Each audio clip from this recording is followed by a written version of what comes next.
What's up everybody, Blade here, and welcome to my YUSUKE updated build guide. So in today's video guys, we're going to be going over should you dupe this character, as well as skill priorities, weapon options, best gear sets, best team comps, and more to actually see how you utilize this powerful ice DPS to the best of its potential. Without further ado, let's get straight into it.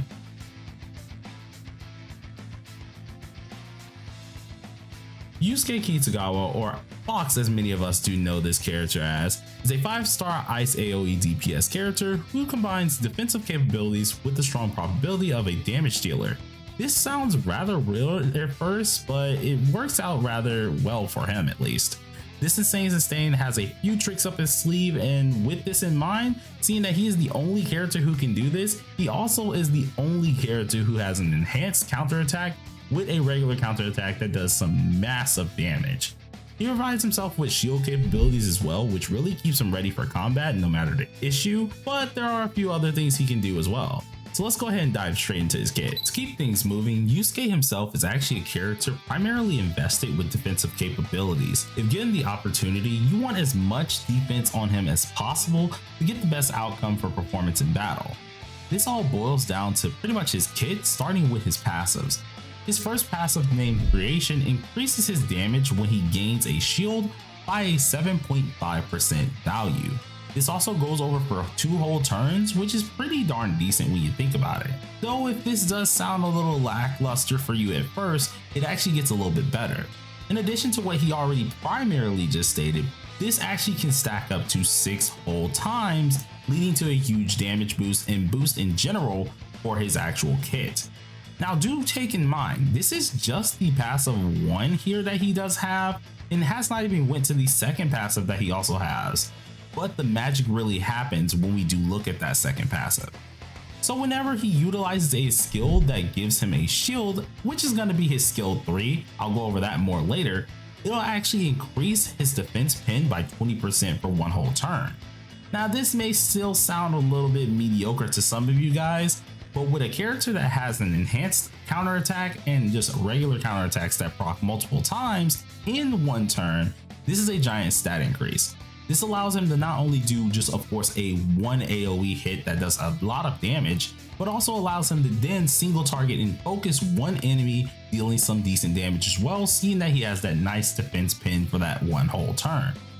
Though we'll talk a little bit more about that in the skill priority side. This character has more than you think to his actual kit. He is the only AoE ice DPS that we really do have, with a amazingly flexible team, a multi-hit factor on his skill 2 as well, which if you go ahead and focus in on that, we'll talk about that more. He does more damage there, but a lot of his ice damage is going to be strongly primarily based on his defense capabilities. So seeing this defense capability is really easy to obtain, you shouldn't have really a problem getting that out of him. But now that we've talked about that, let's go ahead and check out the dupes. When it comes down to Yusuke, I can pretty much say that this character does not need dupes. They're just not needed whatsoever because the sustainability without them is already crazy enough. Though for some of you nut jobs out there, some of y'all want a little bit more, especially into the damage side of things. So let's go ahead and check out what he has to offer for those said dupes. Starting at A0, which is just getting the character here, whenever he takes damage or dodges damage, he's able to actually have a fixed chance to counter with a follow-up attack, dealing a total of 66% of his defensive capabilities. This defense is actually changed into ice damage, and whenever he upgrades one of his counters to Ink Dragon's Roar, which is an effect that is attached to his skill 3, he then allows that single target counter to now be changed into an AoE counter for 1 whole turn. This now gives you the capability of an AoE in that first turn, as well as a single target in that first turn. With this in mind, the next thing that we're going to lead into is the A1. After using Jinka Zanshin, which is one of his little capabilities effects here, he's able to actually use his move twice and to launch an additional Ink Dragon's Roar at least once here. Now, once again, Ink Dragon's Roar is our counter that is an AoE. The good part about this is it's now 2 attacks that's going to happen from here no matter what, but the only bad side is instead of it being the same multiplier, it's actually going to deal 70% of the original damage. So it's 30% less, sure, but still damage is damage no matter what. Then we have the A3. When Fox's HP is above 70%, his follow-up damage is now increased by a whopping 35%, meaning, hey, you keep that up there, which you most likely will be keeping him at pretty much 90% health. You're getting a constant 35% of increased damage. This leads us into the A4, which now his Chill Break and Frost Slash here, or Frost Slash, are increased to a level 15 variety thanks to the +3 that they get. In A5, he gets a highlight improvement, which increases his counter damage by 30% for 3 whole turns, which is wild to say the least. And then for his A6, this is where a lot of the big boy stuff goes down.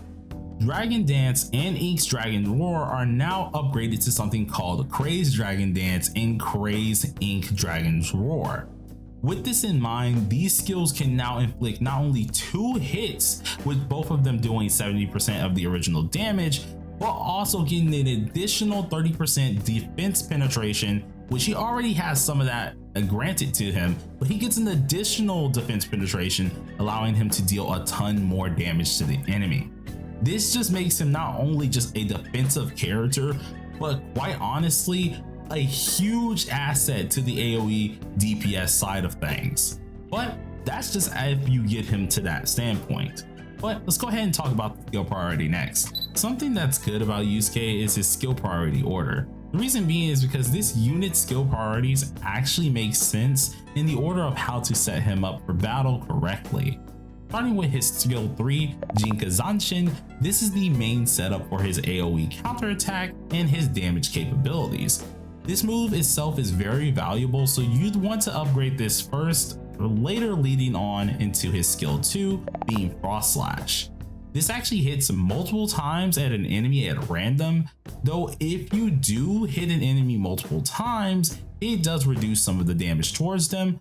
But if you have a shield on, or if it's present here, it increases the damage you can also deal towards them.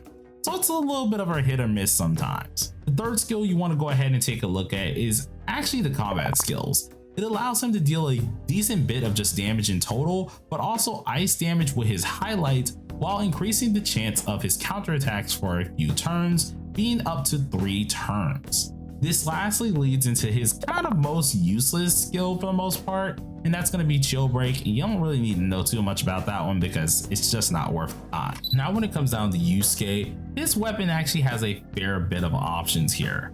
His 4-star weapon like Katana increases his defense by 18%, going up to a whopping 34.5% when maxed, and this actually helps out his counterattack and defensive capabilities, seeing that each time he is triggering this said counter, the ice damage is now increased by 7.4%, leading to 14% for 2 whole turns. This also allows him to stack twice to deal a little bit more damage or help out in that damage probability. Seeing that it's a 4-star weapon, it's going to deal a little bit less damage, though this kind of helps out in that.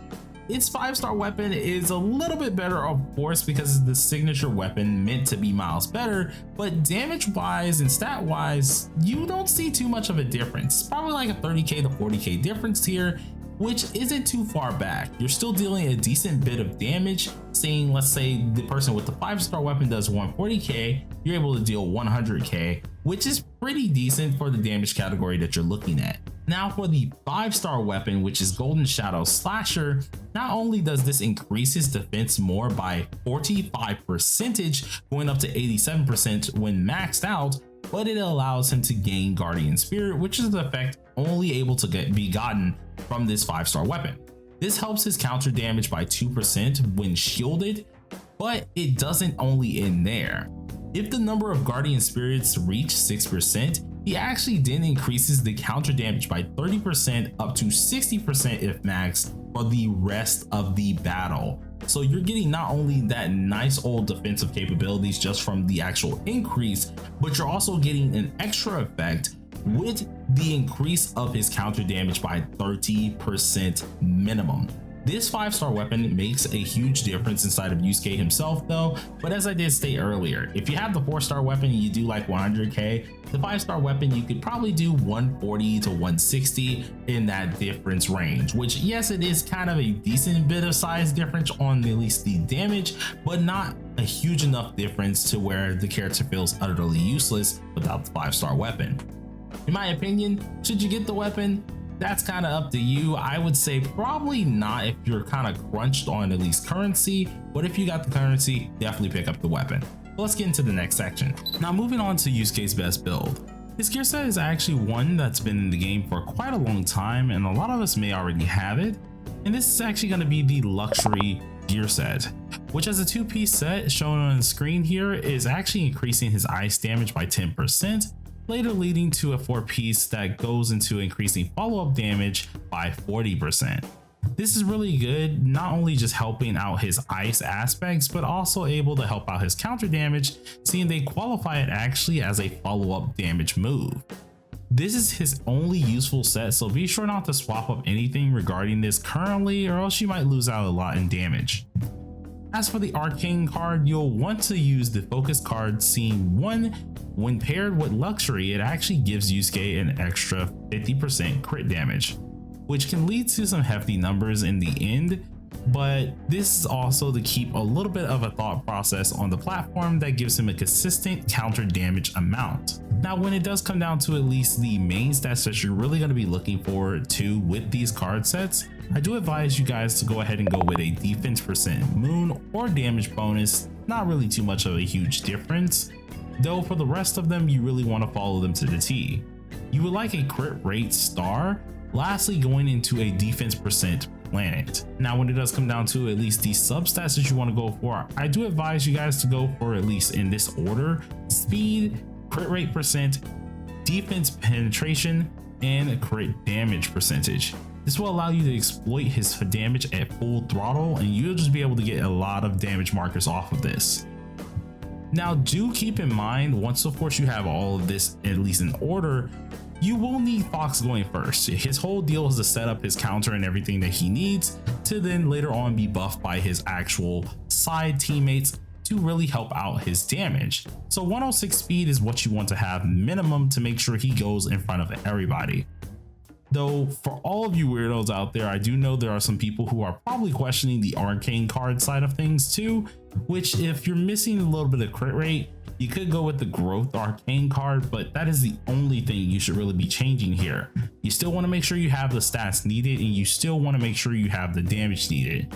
So swapping the cards, I still wouldn't recommend, but if you really have to, the growth arcane card is really useful as well. But let's move on to the team comps. So finally moving on to Yusuke's team comp synergies.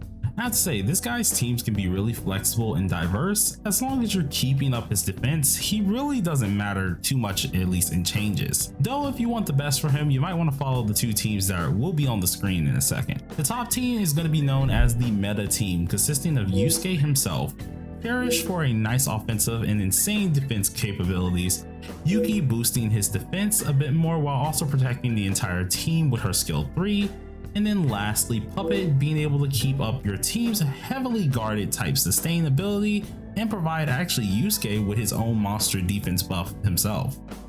This is probably going to be the main meta team that if you do have it, you surely want to go ahead and use it because it'll keep you safe no matter what, but the secondary team being the free-to-play team also does the same thing, just without Cherish. So for the most part, for the free-to-play team here, you will be taking out the extra defender being Cherish, and it's going to now be Yusuke, Marion for at least attack buffs and high tier heals. And if you don't really have Marion, that's perfectly fine. You could very well use Rin, just she will be for like defense shredding, so you will now lack a little bit of a healer, but defense shredding is still good. Yuki once again will make her debut inside of the team, boosting the defense. And then lastly, Puppet. This brings a lot to the table, to be honest, when it does come down to at least the secondary comp. It is fairly flexible, and if I'm being dead honest with you, even without the extra defense from Cherish, you still can do really good with both of these team comps. The first team, of course, is going to be crazy tanky, and the second team is going to have a lot of tanky capabilities with some defense shredding capabilities. so surely do look into that. But now we have come to the end of the entire video. Hopefully you guys really enjoyed this entire build guide for the most part for Yusuke. It has been a long ride with this one. As you guys can see by at least the edits and everything that has been presented here, I was working my butt off when it comes down to the infographics, but I cannot thank my editor more than enough for actually helping me out getting this actually set up. He did an amazing job, and I already can tell that I'm definitely going to be hiring him once again when it comes down to making these videos. But if you guys like videos like these, be sure to smash that like button, hit that subscribe button as well, share the video around. It shows me that you guys really do be caring and allows me to actually produce more videos of this quality. Until next time, everybody, peace out.